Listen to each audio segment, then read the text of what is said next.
Bonjour à tous, je vais vous parler de la manière dont Dieu est entré dans ma vie. Et ce n'est pas commun. Je n'ai jamais été attirée par la religion et à vrai dire, c'est même tout le contraire. À l'époque, quand tout a commencé, je ne m'intéressais pas du tout à la spiritualité. Aujourd'hui, je peux dire que Dieu occupe une place centrale dans ma vie. Alors, comment est-ce que c'est arrivé ? Avant de poursuivre, je voudrais juste préciser que lorsque j'emploie le mot Dieu, si vous ne vous sentez pas à l'aise avec ce terme, remplacez-le par un mot qui vous parle à vous. L'univers, la source, peu importe le terme qu'on emploie, ça n'a aucune importance parce que ce qui compte, c'est le fond. Quand je parle de Dieu, pour moi, je parle d'une énergie créatrice, cause première de toute chose, un être immatériel, amour inconditionnel, intelligence suprême, justice, sagesse, un Dieu unique au-delà de toutes les religions et qui nous aime tous, sans exception. Ce Dieu, je ne le connaissais pas et je ne le cherchais pas non plus d'ailleurs, ça ne m'intéressait tout simplement pas. Et pourtant, il est entré dans ma vie d'une manière que je n'aurais jamais imaginée. Voilà ce qui s'est passé. En 2012, j'ai découvert que j'avais des facultés médiumniques me permettant d'entrer en contact avec le monde invisible et ça a complètement bouleversé ma vie. Pourquoi ? Eh bien, soudainement, je ne pouvais plus voir le monde tel que je l'avais toujours vu, parce que je découvrais l'existence d'un autre monde, qui avait toujours existé, mais dont je ne soupçonnais pas l'existence. Et découvrir concrètement l'existence de ce monde soulevait une foule de questions, notamment sur le sens de la vie. D'où venons-nous ? Existions-nous avant notre naissance ? Pourquoi sommes-nous sur Terre et dans quel but ? Qu'adviendra-t-il de nous après cette vie ? J'avais besoin de trouver des réponses à ces questions, et suite à la récente découverte de mes facultés, j'avais également beaucoup de questions relatives à la médiumnité. J'ai donc naturellement commencé à chercher, et c'est comme ça que j'ai découvert le spiritisme. Alors, je sais que malheureusement, c'est un mot qui est dévoyé, que lorsque les gens l'entendent, de suite ils pensent au jeu du verre, au Ouija, à des pratiques obscures, occultes, mais c'est vraiment parce qu'ils ne le connaissent pas. Je peux dire aujourd'hui que c'est grâce au spiritisme et aux enseignements qu'il contient que je me suis ouverte à Dieu et à Jésus. J'ai pu acquérir une compréhension profonde sur le sens de la vie, et ça a eu un impact très fort sur moi. C'était comme si mes yeux s'ouvraient après avoir vécu toute ma vie comme une somnambule.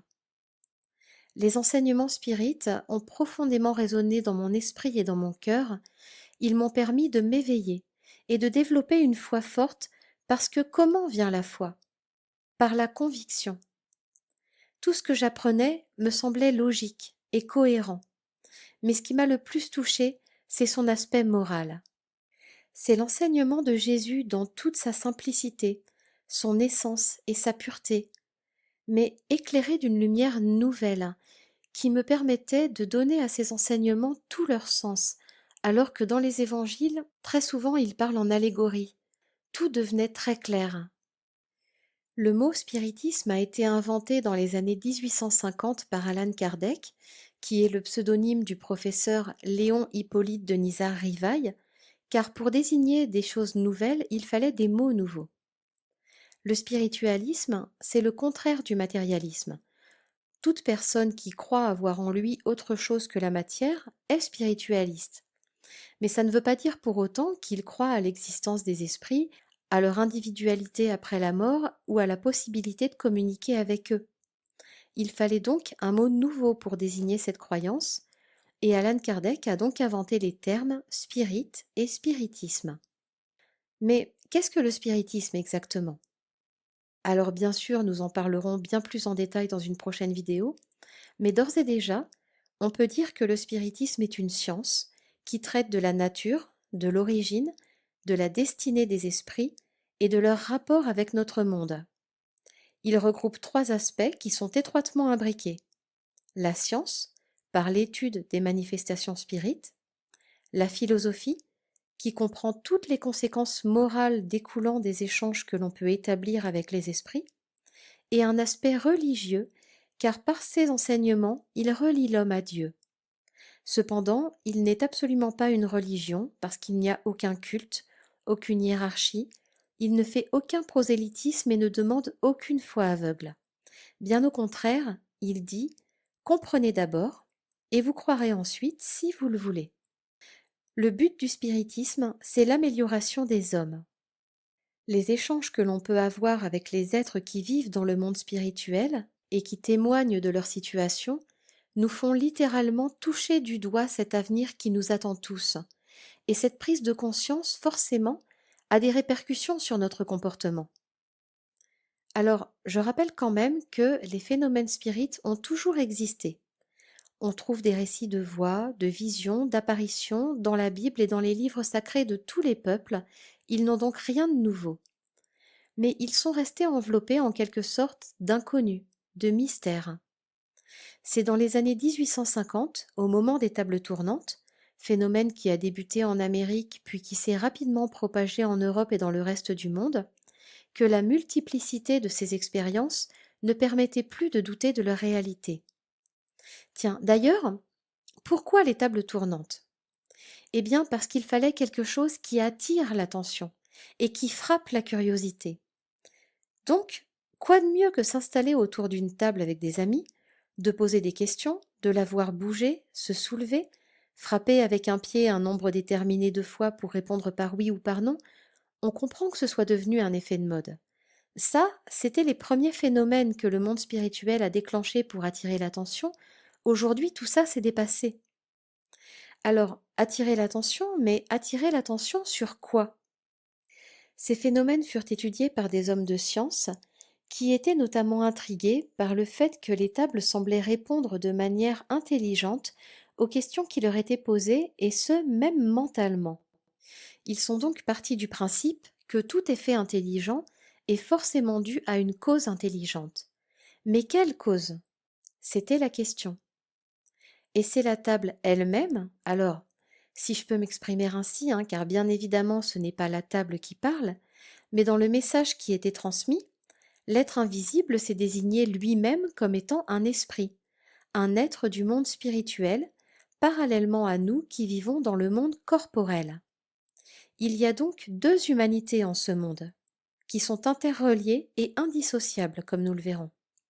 L'humanité incarnée, que nous sommes, et l'humanité désincarnée. Un champ nouveau d'observation venait de s'ouvrir, permettant de lever le voile sur bien des mystères.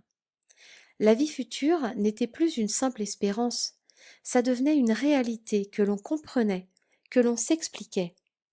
Quand on voit et qu'on entend ceux qui nous ont quittés se lamenter ou se féliciter de ce qu'ils ont fait durant leur vie sur Terre, lorsqu'on est témoin de ces faits, on ne peut que être amené à réfléchir. Vient alors le besoin de se connaître, de se juger, et bien souvent vient l'envie de s'améliorer. Je fais une petite parenthèse pour vous dire que là, c'est une très brève présentation que je vous fais en quelques mots, mais le spiritisme est un domaine extrêmement vaste et passionnant, qui nécessite des années et des années d'études à quiconque souhaite le découvrir en profondeur. Vous trouverez en description le Livre des Esprits d'Alan Kardec, qui est le premier ouvrage qu'il a écrit, et un des livres de référence de la doctrine spirite. Donc, en nous faisant connaître le monde invisible qui nous entoure, le spiritisme nous éclaire sur le sens de la vie, sur notre destinée après la mort, et en cela, on peut dire que c'est une véritable révélation. Là, on n'est plus dans la croyance aveugle, on est dans les faits. Par sa nature, le spiritisme tient à la fois de la révélation divine, par les voix du ciel qui sont descendues sur terre pour éclairer les hommes, mais aussi de la révélation scientifique, et ça, c'est très important. Comment Alan Kardec, qui, à la base, rappelons-le, était extrêmement sceptique sur ces phénomènes, a-t-il procédé?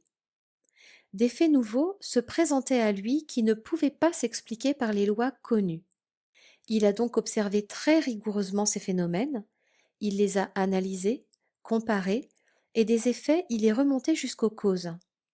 Il n'a conclu à l'existence des esprits que lorsque cette existence est ressortie avec évidence de l'observation des faits. D'ailleurs, si vous êtes abonné à Netflix, il y a un documentaire sur Alan Kardec qui est très bien fait, donc si vous êtes curieux, n'hésitez pas à aller le regarder. Personnellement, je pense que le spiritisme a une importance capitale. C'est tout un monde nouveau qui se révèle à nous, et les conséquences de ces échanges nous touchent tous, sans exception, car il n'y a pas une seule personne qui ne doive un jour quitter ce monde. Le spiritisme exerce une influence morale par la force même des choses. Je peux dire que les connaissances que j'ai acquises me permettent aujourd'hui de voir les choses d'un point de vue bien plus élevé, et ça m'aide énormément à mieux supporter les malheurs et les difficultés de la vie, parce que je sais que les douleurs, les épreuves ont un sens, qu'elles servent à mon évolution si je les traverse courageusement. Dans mon cœur, il ne s'agit plus de croyance, mais de connaissance. Cette connaissance m'a mené à une conviction, et cette conviction m'a donné la foi. Cette foi est une véritable force intérieure qui, une fois acquise, ne nous quitte plus jamais. C'est la présence de Dieu en nous qui nous illumine et nous fait avancer avec la volonté d'être toujours plus dans l'amour chaque jour de notre vie. Je pense vraiment que lorsqu'on acquiert une compréhension profonde de la vie et de son but, que l'avenir n'est plus simplement une vague croyance, quelque chose de nébuleux, peut-être, oui, je ne sais pas, non, lorsque l'avenir devient vraiment une connaissance, que l'on sait avec certitude comment ça se passe et ce qui nous attend, que nos actes, nos paroles, nos pensées que l'on sème aujourd'hui déterminent notre avenir, eh bien, ça fait tout basculer. À partir de cet instant, on ne peut plus continuer à vivre sa vie comme avant, comme si on ne savait pas. C'est impossible, parce que ça donne une grande responsabilité. On agit en connaissance de cause. Et ça change tout d'avancer dans la vie avec les yeux grands ouverts, de savoir que nos souffrances ne sont pas vaines, qu'elles ont un sens, que toutes nos douleurs, aussi grandes soient-elles, recevront une consolation, que les êtres chers que nous avons perdus ne sont pas disparus à jamais, qu'ils vivent et que nous les retrouverons. Voilà une des convictions que nous apporte le spiritisme, par des faits, des messages, et nous serons amenés à en reparler. J'ai appris que nous ne sommes jamais seuls, que nous sommes accompagnés et infiniment aimés. C'est tous ces enseignements que je souhaite partager avec vous et vous faire découvrir. Je vous souhaite, à toutes et à tous, le meilleur.